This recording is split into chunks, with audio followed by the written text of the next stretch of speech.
قسمت لکھی اللہ نے، یہ دیکھیے کہ کون کیا کرے گا، کتنا غلط کرے گا، کتنا اچھا کرے گا، اسے لکھا اللہ نے، زبردستی نہیں لکھی۔ آپ کو یہاں مرضی سے بھیجا، دو راستے بتا دیے کہ چاہے تو میری شکر گزاری کرو اور چاہے ناشکری کرو، چاہے کفر کا راستہ اختیار کرو چاہے ایمان کا راستہ اختیار کرو، جس راستے میں بڑھو گے اسی میں تمہیں کامیاب کر دوں گا۔ تو جو لوگ ایمان کے راستے میں بڑھتے چلے جا رہے ہیں انہیں بھی زبردستی اللہ نہیں بھیجتا، انہیں بھی چھوٹ دے رکھی ہے اللہ نے، اسی میں برکت ڈالتا جاتا ہے۔ اسی طرح سے جو لوگ کفر کے راستے پہ، گناہوں کے راستے پہ آگے بڑھتے ہیں، اللہ اس میں بھی برکت ڈالتا ہے کہ بڑھو میری طرف سے، میں نے تو جنت دوزخ دونوں بنا دی۔ لیکن اللہ نے کبھی جبر کسی پہ نہیں کیا کہ وہ زبردستی گناہ کرائے یا زبردستی نیکی کرائے۔ ہاں نیکی کرنے والے تو خوش بہت ہوتا ہے۔ سورہ زمر کی آیت 4 میں اس نے کہا کہ میں نے تمہیں اجازت تو دے دی گناہ کی، لیکن میں راضی نہیں ہوں تمہارے گناہوں سے، راضی میں تمہاری نیکی سے ہی ہوں۔ یعنی آٹومیٹک برکت اسی میں آپ چلی جائے۔ ہاں بالکل، اب تو بہت آسان ہو گیا سمجھنا۔ آپ موبائل کھول لو، آپ ایک قاری جمیل کی ایک ویڈیو دیکھ لو، اگلی ویڈیو آنے والی ہے اس کی، تیسری پھر چوتھی، پھر اسی طرح کوئی گندی ویڈیو دیکھ لو، اس کے بعد فوراً دوسری گندی آئے گی، تیسری، چوتھی۔ تو یہ وہ آپ کو ثابت کر رہی کہ یہ برکت ڈالنے والی بات ہے۔ اب تو ان کے تو وہ بیٹھے ہیں نا جو انویسٹیگیٹر ہیں، کون کیا دیکھ رہا، وہ فوراً اسے اٹھا لیتے ہیں، اس کی چاہت کو اسی حساب سے اس کے سامنے ویڈیو پیش کریں۔ اسی طرح اللہ کا معاملہ ہے کہ وہ برکت ڈالتا جاتا ہے، جو بھی گناہوں کے راستے پہ چلتا ہے اسے روکتا نہیں وہ۔ ہاں وہ توبہ کر لے گا تو اسے پلٹا دے گا۔ میرے 6 بچے ہیں، 4 بچے میرے خلاف ہیں، غلط کاموں میں ہیں، مکان میں ساتھ رہ رہے ہیں، کیا 2 بچوں کو میں دے سکتی ہوں مکان؟ ان کا سوال یہ ہے کہ 6 بچے ہیں، 4 نافرمان ہیں، 2 فرما بردار ہیں، کیا اپنا مکان میں 2 بچوں کو دے سکتی ہوں؟ بالکل دے سکتی ہیں، لیکن شکل وہی ہوگی جو میں نے آپ کو بتایا کہ آپ اپنی زندگی میں ان کے نام کرو، ان کے حوالے کر دو، ان کے دونوں کے، اور انہیں قبضہ دے دو، تب آپ کا یہ معاملہ پورا ہوگا۔ اگر وہ نافرمان ہیں اور غلط کاموں میں ملوث ہیں تو پھر آپ کو اپنی جائیداد جو ہے وہ اپنے پاک صاف بچوں کو دینی چاہیے، جس سے کہ وہ اسے قائم دائم رکھیں۔ لیکن آپ کو اپنی زندگی میں یہ کام کرنا، اگر آپ کی ڈیتھ ہو گئی اس بیچ میں تو پھر وہ شریعت کے حساب سے 6 کے 6 میں بٹے گا۔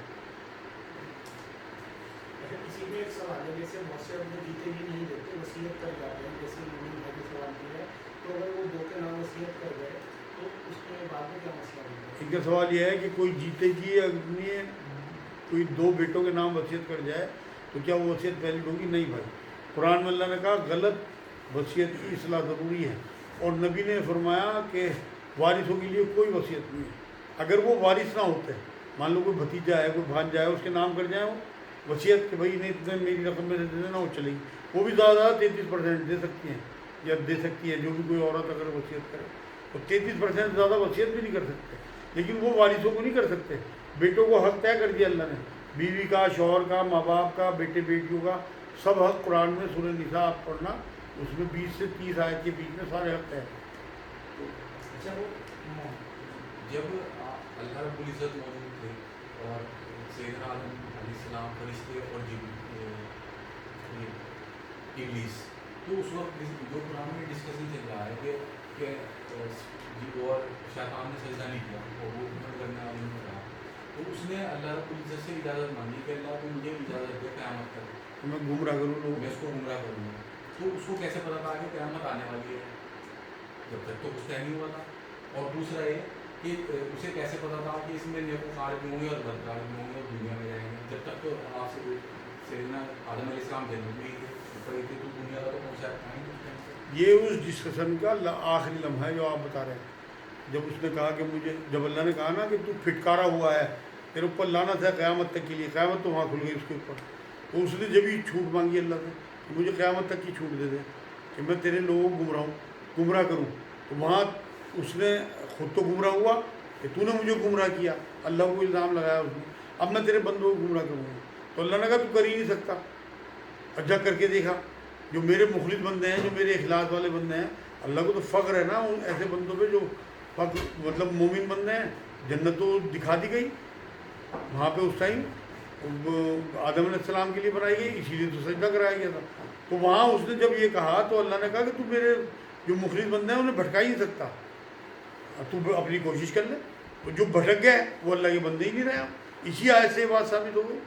اللہ نے قرآن میں کہی یہ بات کہ جو میرے مخلص بندے ہیں انہیں تو بھٹکا نہیں سکتا، اور جو آج بچے ہوئے ہیں اس کے بھٹکاؤ سے اللہ کی پناہ مانگتے رہتے ہیں. اعوذ باللہ من الشیطان الرجیم بہترین آیت دی اللہ نے قرآن میں. تو وہ لوگ تو لگے فخر ہے, اللہ کا غرور ہے وہ تو وہ اسے تو وہیں سارا کچھ کھل گیا, بات چیت میں سارا راستہ کھل گیا تھا وہاں. یہ تو آخر میں انہوں نے چھوٹ مانگی اللہ سے کہ میں گمراہ کروں اب تیرے بندوں. اور آگے سے پیچھے سے دائیں سے بائیں سے اوپر سے نہیں کہا انہوں نے, کیونکہ اوپر سے تو وہی آتی تھی, فرشتے آتے تھے. مجھے آپ قرآن کی آیت پڑھنا, اس نے دایاں بایاں آگے پیچھے کہا. محرم سے ریلیٹڈ ایک دوسرے سوال ہے یہ جو شوق مناتے ہیں اس کا تو آپ نے جواب دے دیا, لیکن اس میں دوسرا سوال یہ ہے کہ جب کہ کسی حادثے یا موت کے بعد شوق ہوتا ہے یا امام صاحب کی شہادت تو 10 محرم کو ہوئی تھی جبکہ شوق بعد میں ہونا چاہیے, تو وہ پہلے کیوں مناتے ہیں؟ اس کا سوال ان کا سوال یہ ہے کہ سوگ بعد میں ہوتا ہے کسی بھی حادثے کے, وہ پہلے کیوں مناتے ہیں. میں نے تو بتا دیا وہ سوگ ہے ہی نہیں جو مناتے ہیں. یہ تو احتجاج ہے جو اس مہینے میں انہیں لگتا ہے کہ محرم کے مہینے میں حادثہ ہوا, تو پورے محرم کے مہینے کو یہ اسی طرح سے مطلب احتجاج کرتے ہیں لوگوں کے سامنے, لوگوں کے دلوں میں زندہ رہے واقعہ. تو یہ وہی وجہ ہے. سوگ جو ہے, جو لوگ سوگ مناتے ہیں وہ ناجائز کرتے ہیں, کیونکہ نبی اکرم صلی اللہ علیہ وسلم کی حدیث میں آپ کو بتا چکا کہ کسی کو جائز نہیں ہے 3 دن سے زیادہ کسی کے لیے سوگ کرے. اچھا سیدنا حسین علیہ السلام جو تھے ان کے بارے میں یزید کو کنڈیم کیا جاتا ہے, میں بھی کرتا ہوں, کسی حد تک وہ بھی ذمہ دار تھا, لیکن جنہوں نے دھوکہ دیا تھا جو اصل قاتل تھے آپ علیہ السلام کے, ان کے بارے میں جو ہے کسی کو جو ہے پیش نہیں کرتا. اصل میں ان کے نام مشہور نہیں ہے نا, اس نے تو آرڈر دیا تھا, یہ خود تھوڑی موجود تھا وہاں بھی, یزید وہاں موجود تھوڑی تھا, اس نے تو حکم دیا تھا. اب پورا حکم وہاں انہوں نے کہا بھی کہ ہم واپس چلے جائیں, مطلب ہم کوفہ تو نہیں جائیں گے لیکن ہم مدینہ واپس جا سکتے ہیں. حضرت حسین علیہ السلام نے یہ بات کہی تھی وہاں, اس نے جی ہمیں تو یہ آرڈر ہے کہ ہم نے قتل ہی کرنا ہے آپ. حالانکہ وہ اسے سیمپیتھی تھی جو قتل کر رہا تھا. یہ تو پورا بلایا تھا, لیٹر خط لکھ کے اتنے لیٹر دے کے ان کے کٹے بھر گئے تھے, ہاں جلایا گیا تھا. تو اہل بیت کے لوگوں نے اور تو نے کہا کہ یہ بات کوفیوں کم سے کم جالموں کی ہمارے سامنے رہو, ہمیں تم نے بلا کے یہاں کھڑا کر دیا موت کے معاہدے کو, کم سے کم ہمارے سامنے رہو, شرط پہ دکھاؤ میں. ہاں تو ان کوفیوں کے بارے میں پیش کیوں نہیں کیا نہیں, سب یہ تم بتا نہیں رہے خود ہی, ان کے بارے میں ساری باتیں ان کے نام نہیں ہیں, ان کے نام نہیں ہیں, لیکن وہ سارے کے سارے اس قتل میں شامل ہیں. دیکھو ایک بات سنو, اگر کوئی ظلم امریکہ کرتا ہے اور اسے ووٹ دے کے ٹرمپ کو بنایا جاتا ہے تو وہ ووٹ اس کا حصے دار ہے اس ظلم میں. جتنی بھی پبلک ہے, جتنے بھی کوفہ کے لوگ تھے جنہوں نے امام صاحب کو گھیرا تھا یا گھروایا تھا, وہ سب اس میں ملوث ہیں یزید کے ساتھ. جو اشر یزید کا ہونا وہ اس کے ساتھیوں کا, وہ اس کے پیروکاروں کا ہونا. اسی لیے تو انہوں نے بیعت نہیں کری تھی کہ میں حق پہ رہوں گا, میں کسی بھی قیمت پہ اس کے ہاتھ پہ ناحق بیعت نہیں کر سکتا. یہ تو ان لوگوں کا حشر وہی ہونا جو یزید کا ہونا. مطلب جو بلانے والے تھے ہاں شامل ہو ماننے میں. ہاں بالکل ہی نہیں تھا. میں نے مثال دی تمہیں, بھائی تم ووٹ دے کے کوئی سرکار بنوا دو اور وہ کسی ایک فرقے پہ ظلم کرنے لگے, تو آپ اس میں اس سرکار کے ساتھ ظالم کا ساتھ دینا بھی تو ظلم ہے نا. تو بس وہی ہے. کیا صدقہ واقعی بلائے ڈال دیتا ہے؟ ان کا سوال یہ ہے کیا صدقہ واقعی بلائے ڈال دیتا ہے. بالکل حدیث ہے بھائی, صدقہ رد بلا ہے, رد بلا ہے. لیکن صدقہ جو ہے تو ایک دعا ہے, اللہ میں نے تیری راہ میں اپنے مال سے صداقت پیش کر دی. ویسے تو حضور نے تو یہ فرمایا کہ اپنی بیوی کے منہ میں لقمہ دینا بھی محبت سے صدقہ ہے, اپنی بیوی کے ساتھ مباشرت کرنا بھی صدقہ ہے, اور کوئی راستے میں کوئی چیز ایسی پڑی ہو پریشان کرنے والی اسے ہٹا دینا صدقہ ہے. تو صدقہ کیسا بھی ہو وہ تو آپ ایک عمل کر رہے ہیں, اس کے بعد آپ اپنا ایمان پیش کر رہے ہیں اللہ کے. صدقہ بنا صدق سے, صداقت, تو آپ اپنے ایمان کی صداقت پیش کر رہے ہیں. صدقہ تو ایک دعا ہے کہ اللہ میں نے تیرے سامنے اپنا ایمان پیش کر دیا, اس کی صداقت پیش کر دی, اسے قبول فرما لے, میری بخشش کر دی. تو واقعی رد بلا ہے, اور اس سے بہت بلائیں ڈلتی ہے. مطلب میرا اپنا مشاہدہ ہے, سچی بات یہ ہے کہ صدقہ جو ہے ضرور دے کے نکلا کرو اپنے گھروں سے. میں نے تو گلگے لگوا دی اپنے رشتہ داروں کے یہاں, چاہے 5 روپے ڈلواؤ اپنے بچوں سے, صبح کو اسکول بھیج رہا ہے, پتہ نہیں اللہ کتنے بڑے حادثے سے بچا لے. کسی بہن کا سوال ہے انگلینڈ سے, ان کا پوچھنا ہے کہ جو بچے پورے نہیں بنتے انہیں اسپتال کی طرف سے اکٹھا کر کے دفن کرنا ٹھیک ہے؟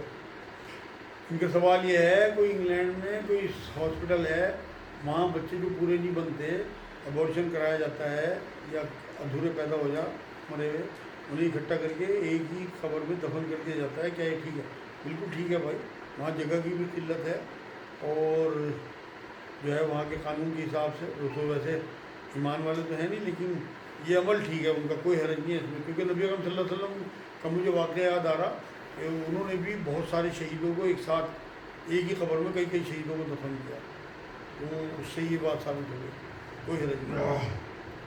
یہ غیر مسلم بھائی کا سوال ہے کہ کسی غیر مسلم کو خدا کے بارے میں یعنی کہ جو اسلام کا علم نہیں ملا، تو مرنے کے بعد اس کا کیا وہاں پہ ہوتا ہے؟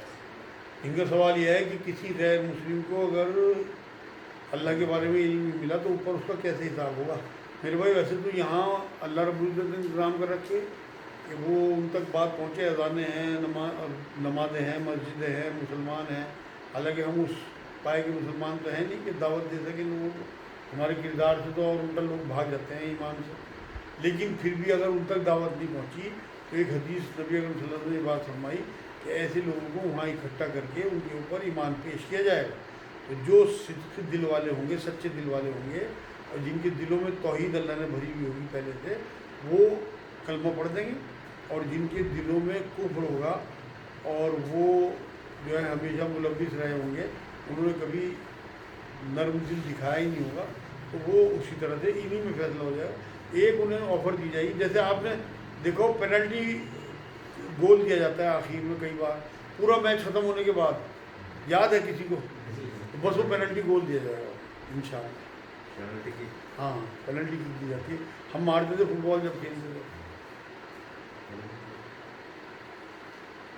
اچھا لوگ میسج میں بھی سلام نہیں دیتے ہیں، آپ کو سلام نہیں دیا اور ہم بھی وعلیکم السلام قرآن دیتے ہیں، چھوٹا شارٹ دے دیتے ہیں، تو کیا ہے ٹھیک ہے؟ ان کا سوال یہ ہے کہ کسی نے میسج میں سلام لکھا تو ہم نے بھی سلام نہیں دیا، کیا یہ ٹھیک ہے؟ ہاں بالکل ٹھیک ہے، کوئی حرج نہیں. قرآن کی آیت ہے کہ وہاں جو ان کا کلمہ ہوگا، سلام ہوگا، جنتی ہوگا، وہ ایک دوسرے کو سلام ہی کہیں گے، وہ بھی دوسرے کو سلام کہیں گے. لیکن قرآن کی ایک آیت یہ ہے کہ تمہیں اگر کوئی جو ہے دعا دے تو اس سے بہتر اسے دعا دو. تو اگر آپ اسے وعلیکم السلام کر دو گے یا وعلیکم السلام ورحمۃ اللہ کر دو گے میسج میں پلٹ کے تو زیادہ بہتر ہے. یا آپ نے مان لو زبان سے ہی کہہ دیا، سلام پڑھا آپ نے، اسے نہیں بھی بھیجا آپ نے، تو آپ نے کہہ دیا تو آپ نے حق ادا کر دیا. ویسے اسے بھیج دو گے تو زیادہ اچھا ہے. آپ سے کے والد محترم کے بارے میں اور والدہ کے بارے میں آپ کا کیا موقف ہے؟ ان کا سوال یہ ہے کہ حضور کے ماں باپ کے بارے میں میرا کیا موقف ہے؟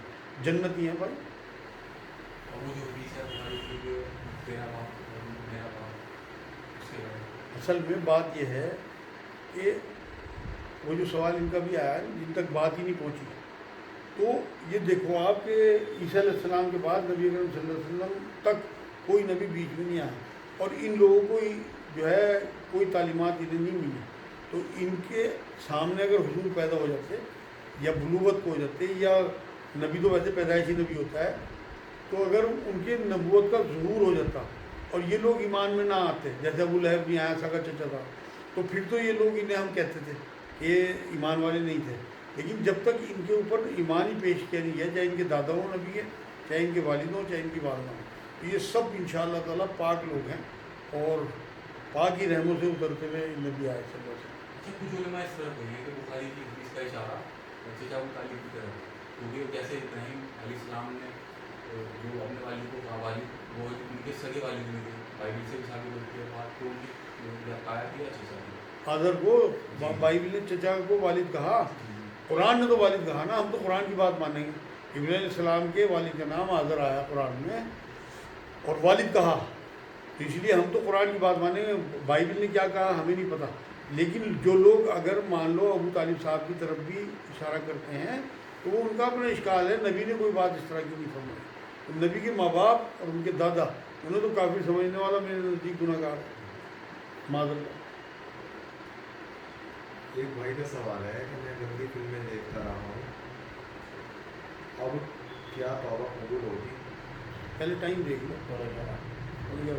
ان کا سوال یہ ہے کہ کسی نے بہت گندی فلمیں دیکھی ہیں، اب کیا میری توبہ قبول ہوگی؟ بالکل بھائی. قرآن میں تو اللہ نے یہ بات کہی ہے سورہ زمر آیت 53 کہ